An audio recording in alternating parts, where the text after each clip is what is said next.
जय हिंद दोस्तों, मैं आपका भाई मोनीश इब्न आजम आप सबका खैर मकदम करता हूँ, स्वागत करता हूँ। दोस्तों, आज इस वीडियो के माध्यम के जरिए मैं आपको बताऊंगा कि आप प्लास्टिक स्क्रैप को किस तरह पहचान सकते हैं कि प्लास्टिक स्क्रैप कौन से प्लास्टिक टाइप का है। हालांकि अगर आपको ये अनुभव नहीं है कि प्लास्टिक स्क्रैप को मेथड के जरिए किस तरह वेरीफाई किया जाता है, तो भी आप एक्यूरेट इंफॉर्मेशन पा सकते हो।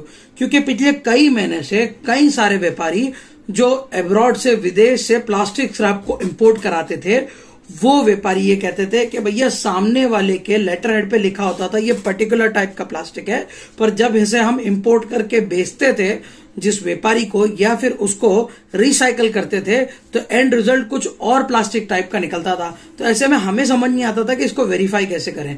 और हजारों जनों से बात करने के बाद कहीं हमें पता चलता था कि लैब टेस्ट करवा लो, पर ये लैब टेस्ट को एक्चुअल में करवाते कैसे हैं, क्या इसे कहा जाता है, क्या इसकी टर्मिनोलॉजी, हमें कुछ नहीं पता। तो इसके विस्तार में मैं आपको जानकारी देता हूं। देखिए, अगर आपको मेथड नहीं भी पता है कि प्लास्टिक स्क्रैप को कैसे पहचानते हैं, तो आप जो है FTIR टेस्ट करा सकते हैं। अब आप पूछ रहे होंगे मोनीश भाई FTIR क्या होता है, तो देखिए सरल भाषा में अगर आप इसको गूगल करेंगे तो इसका जो प्रोनाउंसिएशन आएगा वो है फोरियर ट्रांसफॉर्म इंफ्रारेड स्पेक्ट्रोस्कोपी। अब ये एक तरह की मशीन होती है जो प्लास्टिक के कंपाउंड को विस्तार में जो है वेरीफाई करती है, आइडेंटिफाई करती है और आपको विस्तार में जानकारी देती है। इस FTIR टेस्ट में आपको आइडेंटिफिकेशन प्रोसेस को चूज करना होगा और अमूमन तौर पे पूरे इंडिया में इसका ऑन एन एवरेज जो प्राइस होता है वो 2000 रुपए से 5000 रुपए पर टेस्ट वेरी करता है। मोस्टली 2000 रुपए में काम हो जाता है, पर अक्सर व्यापारियों की एक गलतफहमी होती है। जिनको इस FTIR टेस्ट के बारे में जानकारी है उन्हें अक्सर ये गलतफहमी होती है कि भैया FTIR टेस्ट जो है सिर्फ और सिर्फ ग्रैनुअल्स पे होता है, यानी कि हम प्लास्टिक स्क्रैप को ग्रैनुअल बनाएंगे, प्रोसेस करेंगे और उसके बाद उसका टेस्ट कराएंगे। तो देखिए, ये सरासर गलत है, ये एक मिथ है। आप सबकी जानकारी के लिए मैं बता दूं, आप FTIR का टेस्ट हर फॉर्म में करा सकते हैं। प्लास्टिक स्क्रैप का कोई भी फॉर्म हो वो उसमें आप करा सकते हैं, चाहे वो कैप फॉर्म में हो, क्रेट फॉर्म में हो, चाहे वो शीट फॉर्म में हो, किसी भी फॉर्म में हो आप उसका FTIR टेस्ट करा सकते हैं। हालांकि कुछ मशीनें जो लेटेस्ट नहीं होती है, अपग्रेडेड मशीन नहीं होती है, उन्हें FTIR टेस्ट करते वक्त अक्सर एडिटिव्स और फिलर्स के कारण जो है एक्यूरेट इंफॉर्मेशन देना मुश्किल हो जाता है। पर जो लेटेस्ट और अपग्रेड मशीन होती है वो आपको एक टेंटेटिव फिगर भी बता देती है कि एडिटिव्स और फिलर्स की कितनी मात्रा है उस पर्टिकुलर प्लास्टिक स्क्रैप में, और उस प्लास्टिक स्क्रैप को किस टाइप का प्लास्टिक स्क्रैप बोलते हैं। क्या वो कॉमोडिटी प्लास्टिक है या फिर क्या वो इंजीनियरिंग प्लास्टिक है। अगर कॉमोडिटी प्लास्टिक की बात करूं तो क्या वो PE है, PP है, PET है, PS है। और अगर आप जानते हैं PE क्या है, तो PE में कितने टाइप के वैरायटी के प्लास्टिक टाइप आते हैं उसे आप कमेंट बॉक्स में लिख के मुझे जवाब दें। और इंडस्ट्रियल जो प्लास्टिक होता है, यानी कि जो इंजीनियरिंग प्लास्टिक होता है, ये बड़े मुश्किल से मिलता है, जैसे कि PC हो गया, PA हो गया, POM हो गया। तो ये सब जो है इंजीनियरिंग प्लास्टिक होता है। तो इन सब को वेरीफाई करने के लिए आप FTIR टेस्ट करा सकते हैं। हर डिस्ट्रिक्ट में एक से ज्यादा ये लैब टेस्ट लैबोरेटरी अवेलेबल होते हैं जहां पे आप वेरीफाई कर सकते हैं। मैं आप सबसे कहना चाहूंगा कि जब भी आप FTIR के बाजू में आपके सिटी या डिस्ट्रिक्ट सिटी का नाम डालते हैं तो आपको लैब रिजल्ट्स मिल जाते हैं। उस रिजल्ट को आप उनके वेबसाइट ओपन करें, उनके नंबर पे कॉल करें, कॉल करने बाद वेरीफाई करें कि भैया आपके पास लेटेस्ट साधन तो है ना मेरे प्लास्टिक स्क्रैप को वेरीफाई करने का, क्योंकि मुझे ग्रैनुअल नहीं, मुझे प्लास्टिक स्क्रैप को वेरीफाई करना है।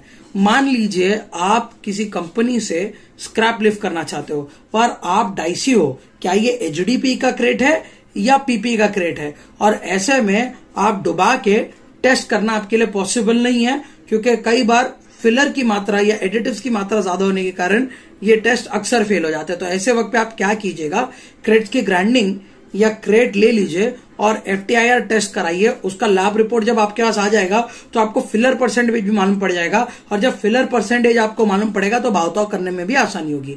मान लीजिए HDP का क्रेट सामने वाला व्यापारी आपको 78 रुपीज पर kg में ग्राइंडिंग दे रहा है, और ऐसे में आपने सैंपल क्रेट उससे उठाया, उसे लैब टेस्ट में रन कराया, और लैब टेस्ट में रन करने के बाद आपको पता चला कि भैया ये जो क्रेट है ये क्रेट में 40% के करीब फिलर है। तो ऐसे में आप क्या करोगे, उसे 78 रुपीज पर kg की जगह आप 50 रुपीज या 45 रुपीज पर kg का रेट दोगे। तो ऐसे जो है आपको नेगोशिएशन करने में आसानी होगी। और खास तौर पे जितने भी नए व्यापारी हैं, या जितने भी प्लास्टिक स्क्रैप का बिजनेस करना चाहते हैं, वो मुसलसल जो है FTIR टेस्ट का वापर करें। FTIR टेस्ट आपके लिए बड़ा ही लाभदायक साबित होगा। अब अगर आप और भी विस्तार में जानकारी चाहते हैं किसी पर्टिकुलर प्लास्टिक स्क्रैप के बिजनेस के बारे में या प्लास्टिक स्क्रैप टाइप के बारे में, तो आप डिस्क्रिप्शन बॉक्स में नंबर दिया गया है, टाइमिंग अनुसार छुट्टी का दिन छोड़ के आप हमें कॉल कर सकते हैं। पर याद रखिएगा, कॉल करने से पहले एक बार हमारे चैनल पे वेरीफाई कर लीजिएगा, क्योंकि जो सवाल आप पूछने वाले हो, क्या पता वो टॉपिक मैंने ऑलरेडी किसी वीडियो में कवर कर चुका हूं। तो आप विस्तार में वीडियो देखिए। अगर आपको प्लास्टिक स्क्रैप के बिजनेस की जानकारी चाहिए तो आप हमें कॉल कर सकते हैं। हम फी सबीलिल्लाह, निशुल्क, अल्लाह की रजा के लिए, फ्री ऑफ कॉस्ट आपको प्लास्टिक स्क्रैप के बिजनेस की जानकारी देते हैं। पर याद रखिएगा, हम प्लास्टिक स्क्रैप की जानकारी फ्री में देते हैं, बिजनेस फ्री में नहीं करते। और अगर आप लेटेस्ट प्लास्टिक स्क्रैप की अपडेट, जानकारी और साथ ही साथ प्लास्टिक स्क्रैप के व्यापारी के सेल और परचेज के कॉन्टैक्ट डिटेल्स और प्लास्टिक स्क्रैप की डील्स के बारे में जानना चाहते हैं, तो आप हमारे प्लास्टिक स्क्रैप के बिजनेस व्हाट्सएप ग्रुप को ज्वाइन कर सकते हैं। डिस्क्रिप्शन बॉक्स में 11 व्हाट्सएप ग्रुप के लिंक दिए हैं, उनमें से जहां आपको जगह मिल जाए उनमें से किसी एक ग्रुप में आप ज्वाइन कर लें। मैं आपका भाई मोनिश इब्ने आजम अभी के लिए आपसे इजाजत चाहता हूं। अस्सलाम वालेकुम, जय हिंद, जय महाराष्ट्र।